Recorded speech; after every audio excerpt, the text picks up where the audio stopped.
Well, I'll be honest with you, I didn't know this was going to happen until about 9 years ago. So I ignored it for 9 years, but at some point you've got to think about your future. Most people get married a lot younger, but in some ways I'm living life backwards, or at least in the wrong order. I can't even read my own That's the problem with leaving. That's better. Firstly, I thank you for everybody that's joined, especially being on a Thursday. We know that everybody's taken time off, organised their life. We know it's not ideal, and you've all done wonders to get here. And you come to a place with a war on cars, and it coincides with Oxford University College Open Days.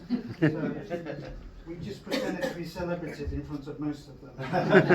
We even got to stand there on the McLaren.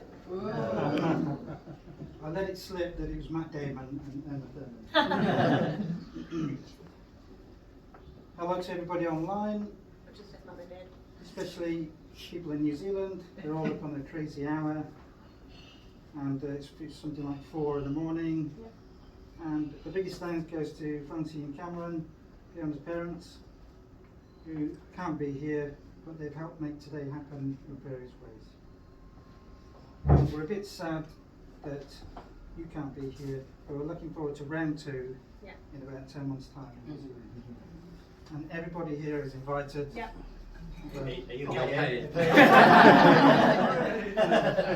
Tickets on Kevin.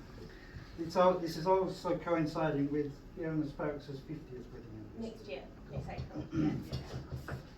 So in this room, in no particular order, we've got a policy advisor, a document controller, a HR manager, 3 IT professionals, a chemical engineer, a medical secretary, a mum, medical laboratory scientist, a carer, an opera singer, a railway projects manager, an ex-plumber, a kitchen manufacturer, physiotherapist, a cute toddler, a food technologist. And it is just. I'll come to the 2 most important people in a bit. Half the people are from Doncaster. That means there's probably more chance of a fight. Give it time. If there is a fight, remember the 2 most important people, an anaesthetist and a lawyer. So whatever happens tonight, we've got it covered. So where did it all begin? Well, 11 years ago today, albeit tomorrow in my kitchen.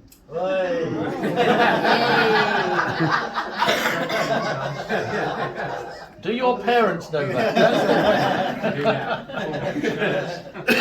Talking about. I was already 40 by then, so back to this living life backwards or in the wrong order. I wasn't married, didn't have any kids, didn't even have a job. Anyway, I liked it. A mutual friend, Sheena, hello to the Charlesons if they're watching, Can you tell them to mute it? Oh, Thanks. decided to have a birthday party at my house. Now luckily, I was allowed to stay in my own house for this birthday party. And Sheena probably wants to do some matchmaking, telling Fiona beforehand that I was rich. We know women can be economical with the truth. So unbeknown to me, after that evening, Fiona left thinking I could live here. I said, I could live here. And then later on, when I asked about fee, Sheena told me she's rich.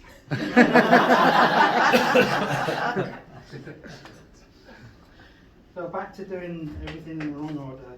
Our first date, it wasn't in a bar, at a restaurant, going for a walk, going to somewhere. It was straight into Free Flat.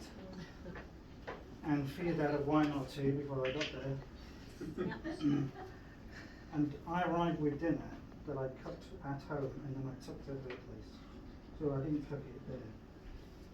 Anyway, anyone knows Fee? She only needs one wife to get married.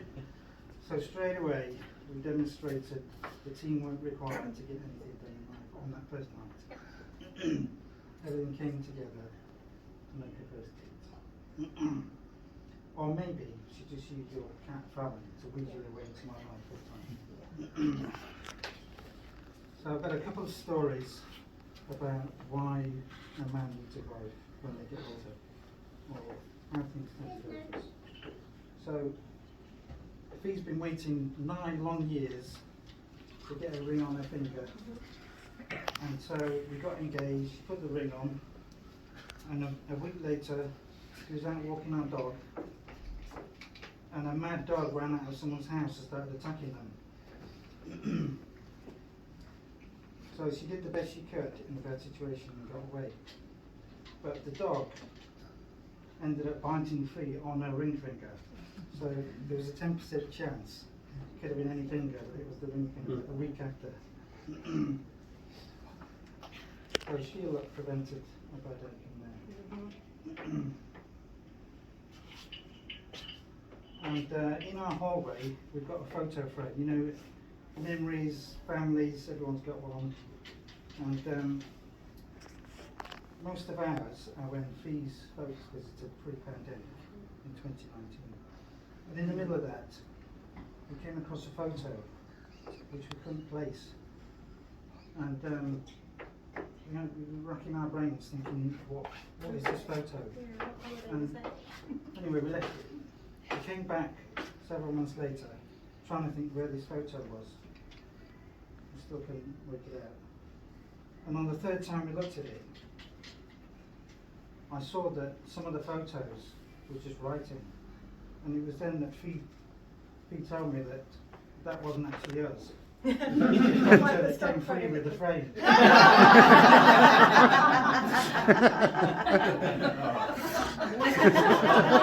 But we've left it because it's alive.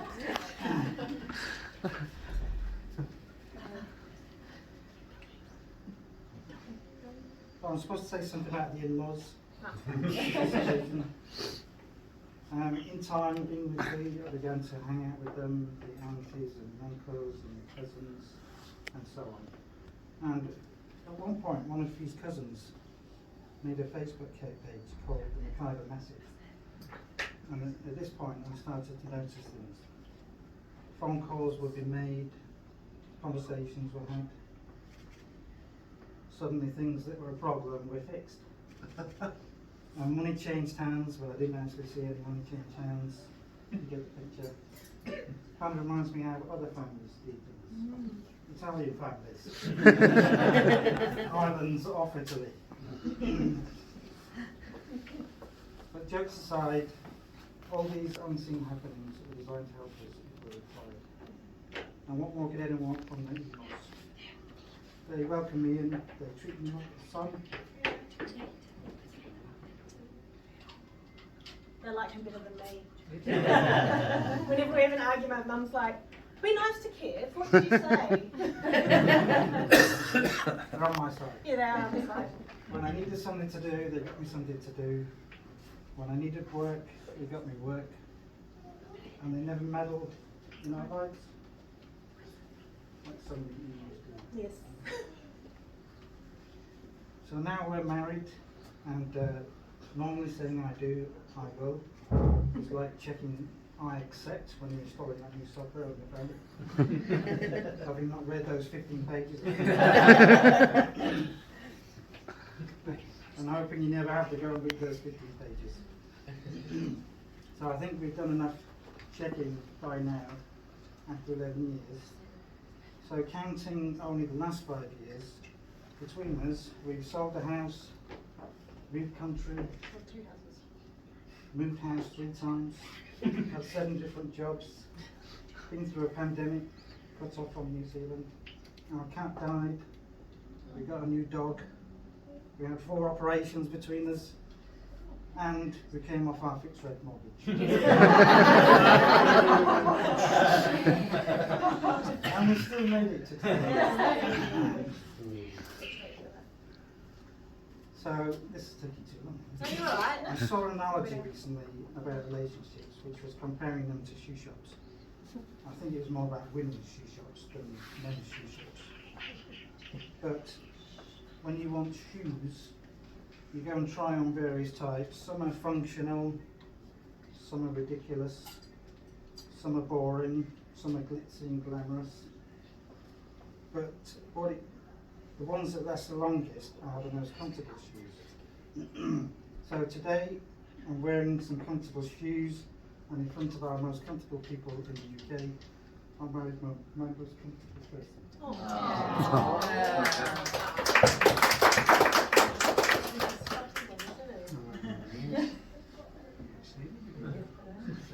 So I start with thank you.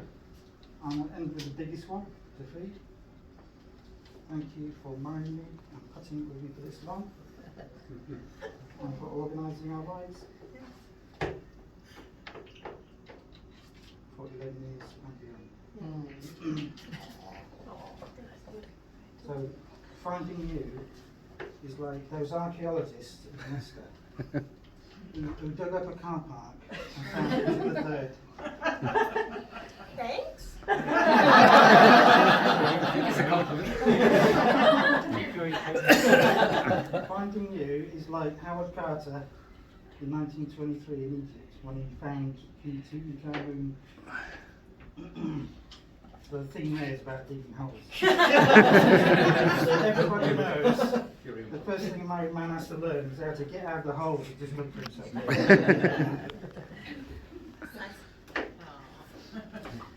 So I'll just finish with two toasts. The first one is to absent family and friends who can't be here, because there's very few of mine and none of the others. There are some symbolic empty chairs in the room for people who can't be here, which also doubles as a practical reason so we can get around to people. So first one, family and friends. Family and friends. And last but not least, toast to a beautiful bride. It's a beautiful bride. Thank you. And a nice Yeah. bit.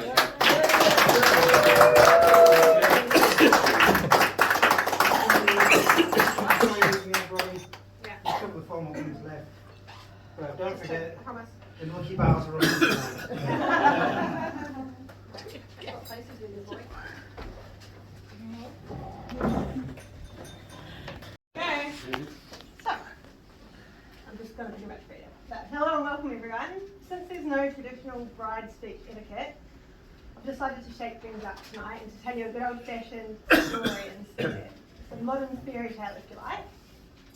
So it's called The Adventures of Fee and Kev, and it's an unconventional romance.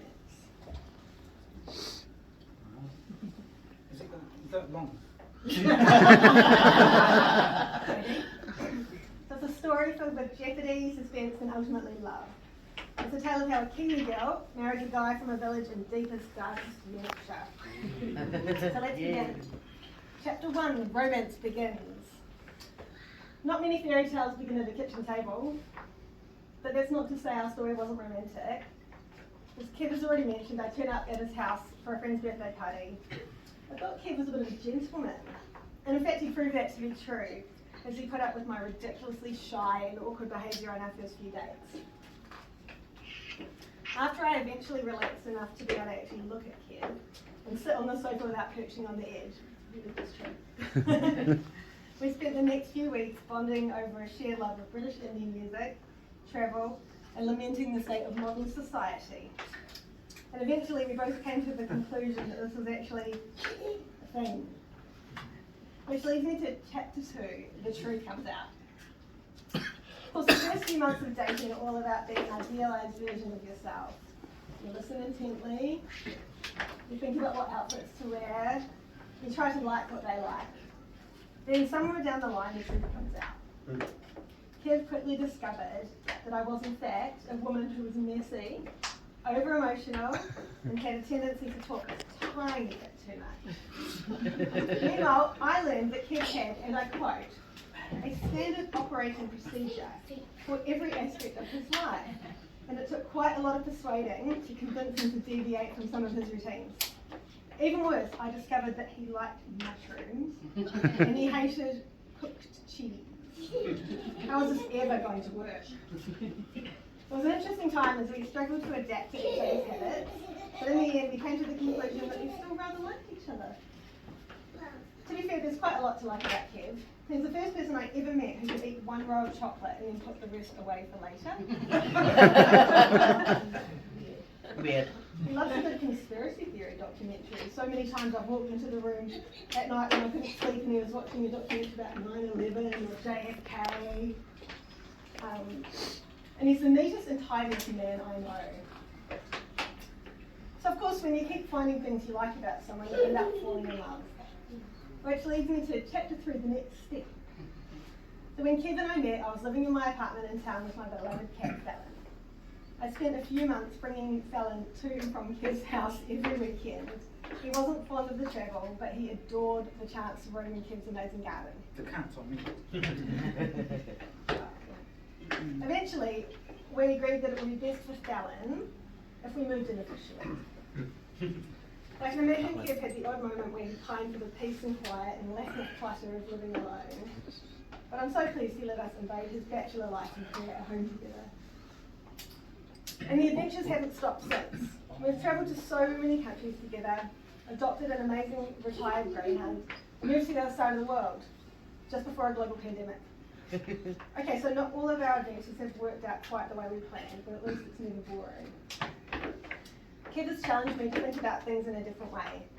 He's pushed me to grow as a person and keep trying when things don't go my way.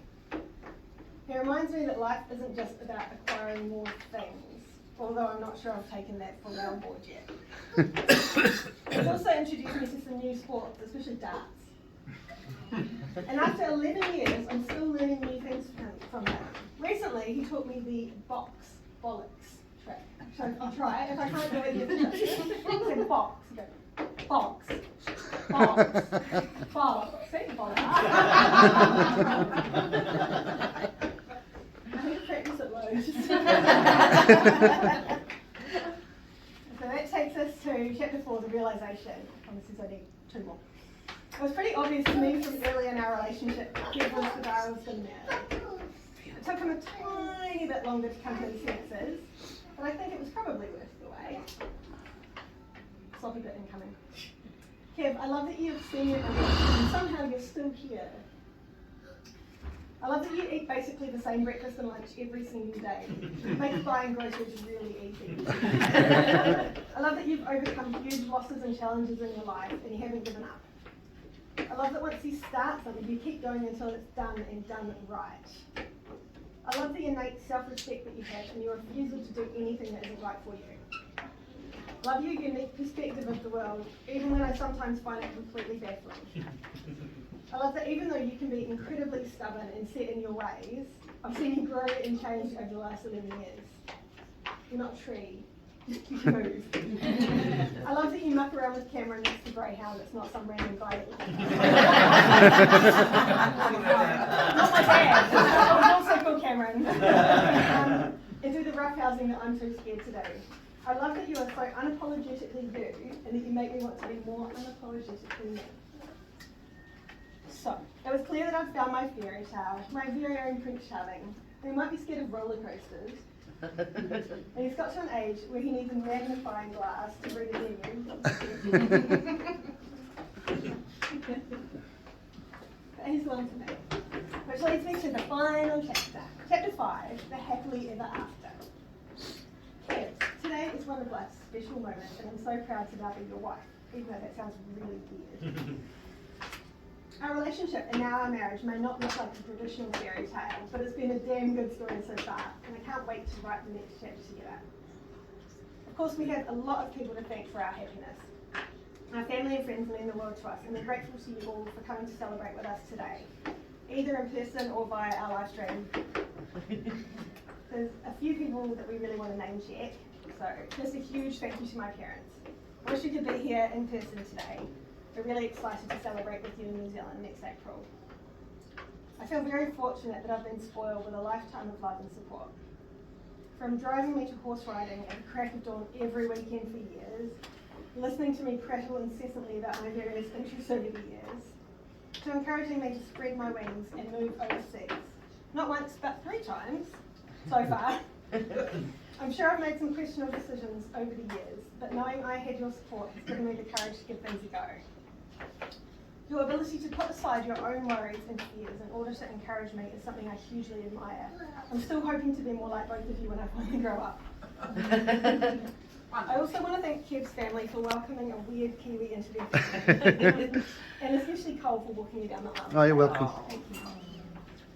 And finally, a big thank you to everyone who's helped us with today, so family, friends, and all our suppliers. Organising a wedding in under 4 months has definitely given me a few grey hairs and sleepless nights, but I think we pulled it off. Thank you all so much for your help. I think I might take a few weeks off now before I get back to organising wedding number 2. And as Kev mentioned, there's a few people missing today that I would have loved to have met. Kev's parents and his grandparents, as well as his Uncle Mike. I know they'll be so proud of Kev, of his strength and his tenacity. And I hope they'll be happy that he's finally settled down and got himself a wife. Which leads me to my toast. I'm going to steal Kev's own switch. Please raise your glasses to friends, family, and unconventional fairy tales. Friends, Family, family, and unconventional fairy tales.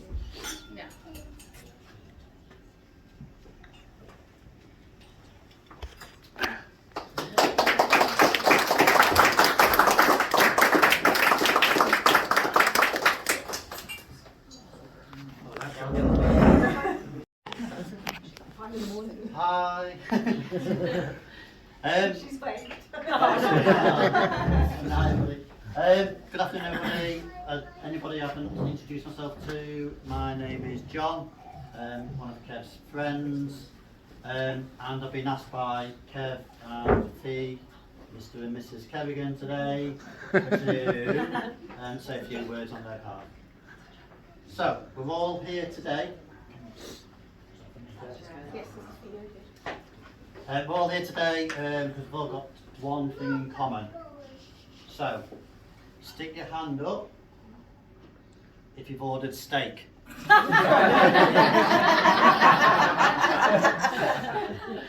the rest of us that haven't? Stick your hand up if you've ordered fish. There you go. Kev being Kev. Unique Kev. Or did he really order fish? Did he really order fish? Or did Fee just say when he was watching the football, Kev, what are you having to eat? And Kev went, Fee, shh.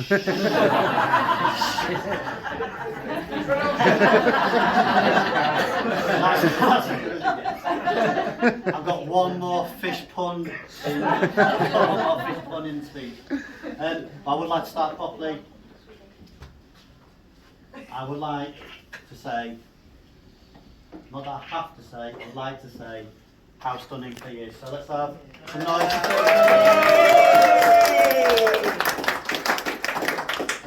And Kev, you're not looking too bad yourself. It's a little more right. Have you read the speech? Well, you are playing second fiddle. And with that suit, you certainly could. Where's that from? Right, so just a little bit of background. Kev, I and some of the guys on the table have known Kev. We've been friends for a long time. When I say a long time, I'm saying for some of us 45, 46 years. When I say friends, we've tolerated Kev for 46 years. You've got a quarter of the way.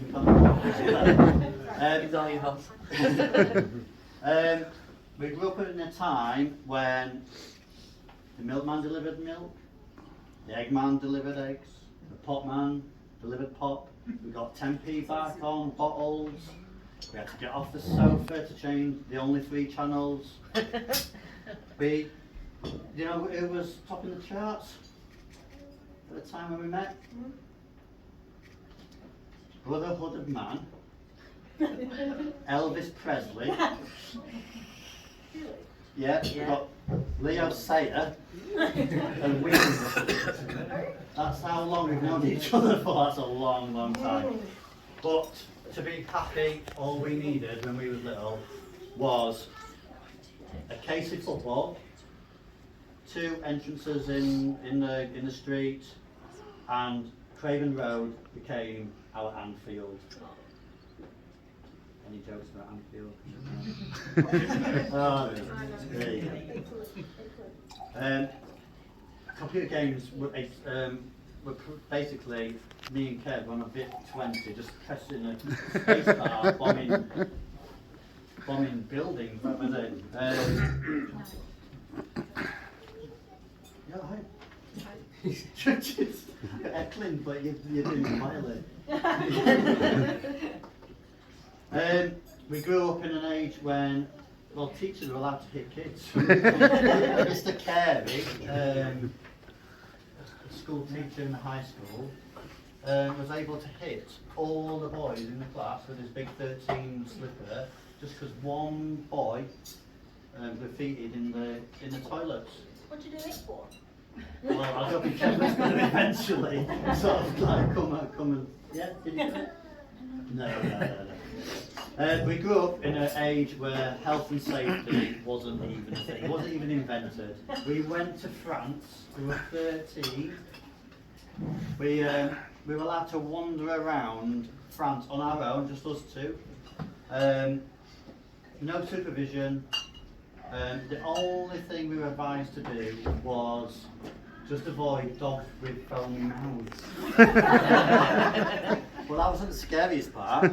No, the scariest part was in the evening. Sleeping in a dormitory, 2 boys, 13, in a foreign country, didn't know any French, sleeping on their own, away from mums and dads, only to wake up in our dormitory with 2 adult clowns. Now, is that scary? You forgot the drunk as well with the bottle Well, of vodka by I've only got that 10 minutes. Someone took a while. We even managed to escape a shooting in Dunscroft together. So yeah, we've been shot at together, survived. As a group of friends, we've got loads of stories we could tell, but is Kev's fish ready? Yeah, so I'm gonna move on. We've made it this far. I don't know how, but I just hope another 45, 50 years we can be together with your lovely wife. This is the Kerrigan bit. So we don't know Kev, it's Kev Kerrison. We know him affectionately as Kerrigan. Why is he called Kerrigan? He's called Kerrigan because a school teacher once in chemistry, when we were little, accidentally called him Kerrigan. And at that point onwards, even if he wasn't even in the class, he has been known as Kerrigan ever since. I've been in his class 6 months by then. But he's got another name, right? He's got another name. He's also called the King of Sport. Whenever Kev, when he was younger, if he could sort of turn his hand to anything with a good eye, hand coordination, whether it's, well, darts now, football, snooker, pool, volleyball, even a bit of cross country running. Badminton, squash. That hasn't got a ball. That's just got a cock. Yeah.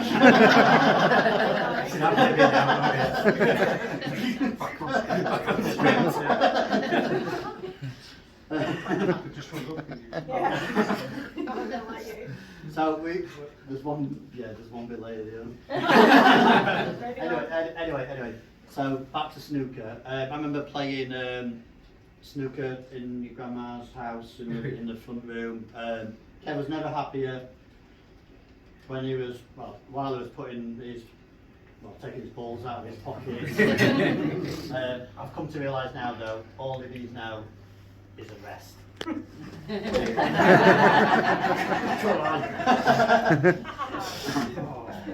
Anyway, back New Zealand. Apparently he found someone there. Kev's lived around the UK for a while, and then he made one life-changing decision that has changed his life forever. He decided to up sticks and move to the other side of the world and move to New Zealand. And that is where he met his now Mrs. Kerrigan. Oh, there's not a second Kerrigan.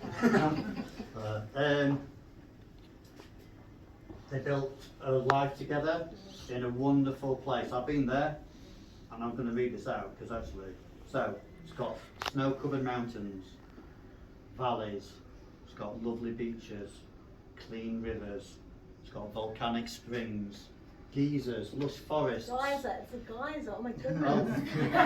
it's even got A geysers. geyser is a guy like at It's in a got, pub. no, that's his I'm joke. talking about that. we did meet Yeah. some then. It's got some magnificent coastal views, and I'd noticed this. It's got you can see all the stars in the sky when it's like pitch black.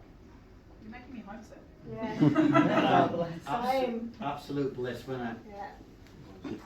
Anyway, they decided to come back and live in a little marketplace, and eventually went and settled down in a little place called Selby.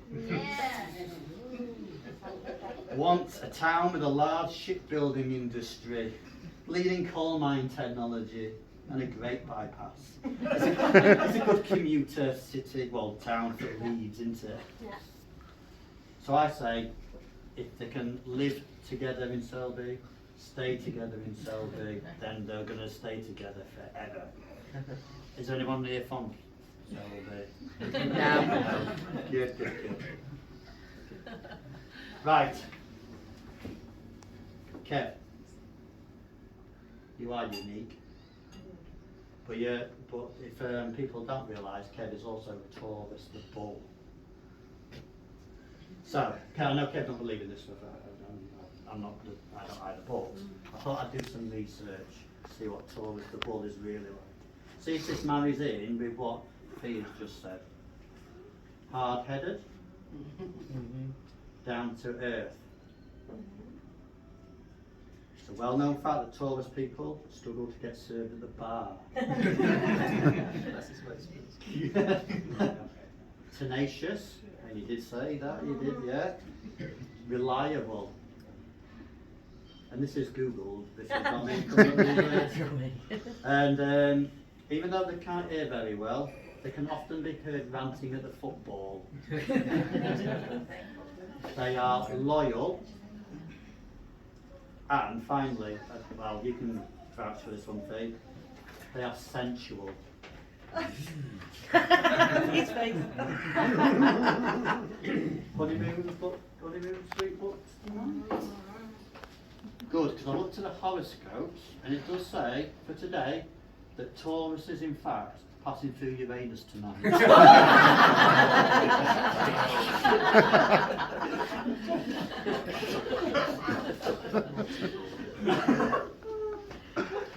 Anyway.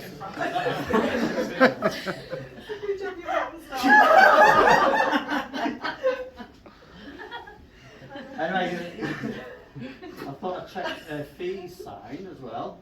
So the sign of the crab. So to see whether they're compatible. So this is the next fish pun. Yeah. So it tells us that they are really compatible and that they are in fact soulmates. Not a bad joke yet. The joke is coming out next, guys. Here's the joke. It wasn't a joke until Kev told me he was having fish. God, there's a time and place, John. So these two are affectionate, nurturing, and share many of the same values and interests. And I realised this when I first was introduced to Fee. Fee were so gutted because a cat got injured at the top of our street. And Fee was adamant that she would find the owner of this cat. So we went round, knocking on all the neighbours' doors, trying to find the owner of this cat. And we did find the owner of the cat, and the owner did in fact take the cat to the vet, and has fully recovered. Sure. Yeah. Because We thought it died. Yeah. no, there it there. It's just the same. Is that Isla's or? Yeah. So anyway, I'm gonna end now. So the secret to marriage. So the secret to a long, happy marriage is having some selective hearing. So, Kev, I think you'll be all right. But seriously, I wish you both a lifetime of health, happiness, and love together. So I'm going to raise a toast. Make sure you start Ross's charge. So I'd like to make a toast to the bride and groom, Mr. and Mrs. Kerrigan. Oh, yes. I like Kerrigan. Honestly.